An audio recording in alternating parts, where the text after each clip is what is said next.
ನಮಸ್ಕಾರ ರೀ. ನಮ್ಮ ದೊಡ್ಡ ಮಂದಿಗೆ ಮತ್ತೊಂದು ಗಾಡಿ ಬಂದದ್ರಿ ಇವತ್ತು. ಅದಕ್ಕೆ 415 412 2 ಇಂಚ 3 ಎಂಪ್ಲಿ ಹಾಕಿ ಫಿಟ್ ಮಾಡಬೇಕು. ಫೋರ್ಚುನರ್ ಬಾಕ್ಸ್ ಅಂತ ರೆಡಿ ಆಗೈತ್ರಿ. ಇವಾಗ ಟೂಟರ್ ಸಾಲ್ಟಿಂಗ್ ನಡೆದೈತ್ರಿ. ರೆಡಿ ಮಾಡತ್ತೀವಿ. ಜಾಳಿಗೆ ರೆಡಿ ಆಗ್ಯಾವು. ನಾವೇ ರೆಡಿ ಮಾಡಿರೋ ಟೇಪ್ ಹಾಕೊಂಡು ಎಲ್ಲ ಥರ ಫಿಟ್ಟಿಂಗ್ ಅಂತೂ ಮುಗ್ದೈತ್ರಿ. ಸೌಂಡ್ ಹಂಗೆ ಆಗೈತೆ ನೋಡೋಣ ಅಂತ ಬರ್ರಿ.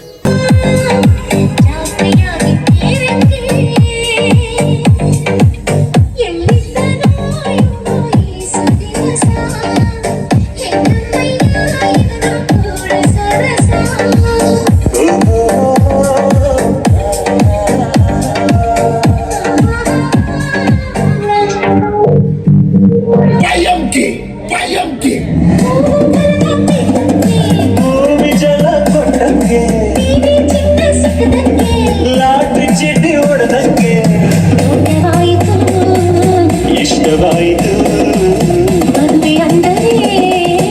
ಆಸೆಯಾಯಿತು